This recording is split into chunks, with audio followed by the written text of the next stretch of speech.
Hi friends, welcome to Garam Masala, the magic spices of cooking.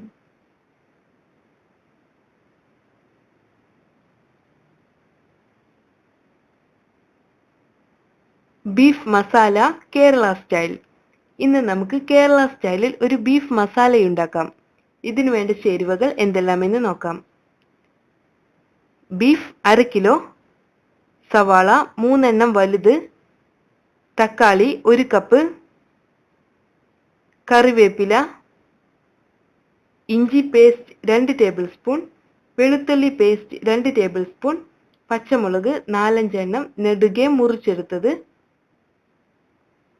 ഉലുവ 1/2 teaspoon, വെളിച്ചെണ്ണ 4 table spoon, ഉപ്പ്,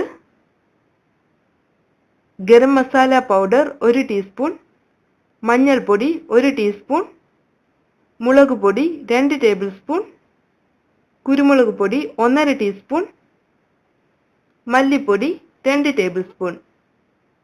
ആദ്യം നമുക്ക് ബീഫ് ചെറുതായി മുറിച്ച് കഴുകി വൃത്തിയാക്കി വെക്കണം.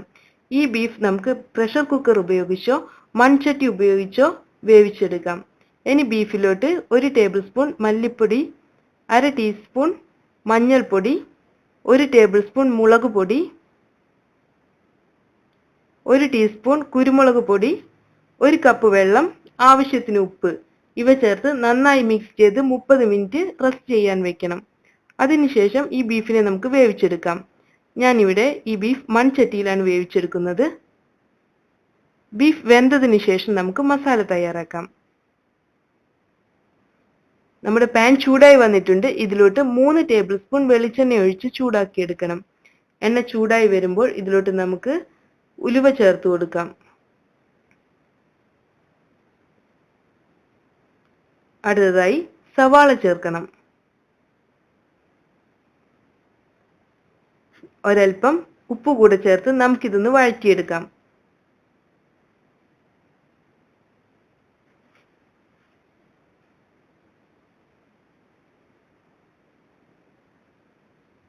ഇനി ഇതിലോട്ട് കറിവേപ്പില ചേർക്കാം. കുറച്ച് അധികം തന്നെ കറിവേപ്പില നമുക്ക് ഇതിനു വേണ്ടി ഉപയോഗിക്കാം. ഇത് ഒന്നുകൂടെ വഴറ്റിയെടുക്കണം. ഇനി നമുക്ക് ഇഞ്ചി പേസ്റ്റ്, വെളുത്തുള്ളി പേസ്റ്റ്, പച്ചമുളക് നെടുകെ മുറിച്ചെടുത്തത് ഇവ കൂടെ ചേർത്ത് ഒന്ന് വഴറ്റാം.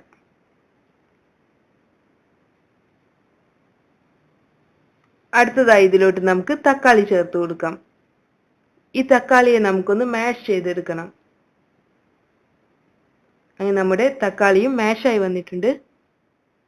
ഇനി ഇതിലോട്ട് നമുക്ക് പൗഡറുകൾ ചേർക്കാം. അതായത് 1/2 ടീസ്പൂൺ കുരുമുളക് പൊടി, 1 ടേബിൾ സ്പൂൺ മല്ലിപ്പൊടി,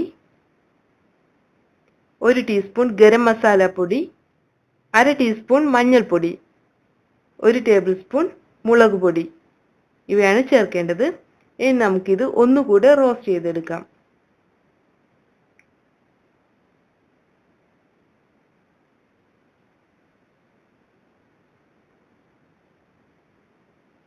ഇനി ഇതിലോട്ട് നമ്മൾ നേരത്തെ വേവിച്ച് വെച്ചിട്ടുള്ള ബീഫ് ചേർക്കണം. ബീഫും മസാലയും നന്നായി ഒന്ന് മിക്സ് ചെയ്തെടുക്കാം.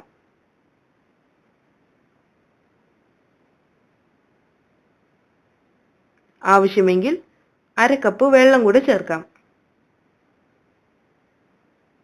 ഇതിനെ ഒന്നുകൂടെ മിക്സ് ചെയ്തെടുക്കാം. ഇനി ഇതിനെ നമുക്ക് അടച്ചു വെച്ച് വേവിച്ചെടുക്കാം. ആവശ്യമെങ്കിൽ മാത്രം ഒരൽപ്പം ഉപ്പ് ചേർത്ത് കൊടുക്കണം.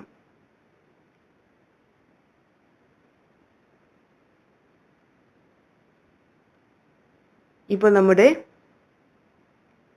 ബീഫിലെ ഗ്രേവി നല്ല തിക്കായി വന്നിട്ടുണ്ട്. ഇനി നമുക്ക് ഇതിലോട്ട് 1 ടേബിൾ സ്പൂൺ വെളിച്ചെണ്ണ ഒഴിക്കണം. നന്നായി ഒന്ന് മിക്സ് ചെയ്തതിന് ശേഷം നമുക്ക് ഫ്ലെയിം ഓഫ് ചെയ്യാം. അങ്ങനെ നമ്മുടെ ടേസ്റ്റി ബീഫ് മസാല റെഡി ആയിട്ടുണ്ട്.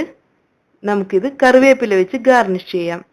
അതിനുശേഷം ഈ മസാല ഗീ റൈസ്, പത്തിരി, ചപ്പാത്തി ഇവയുടെ കൂടെ എല്ലാം സെർവ് ചെയ്യാം. Thank you.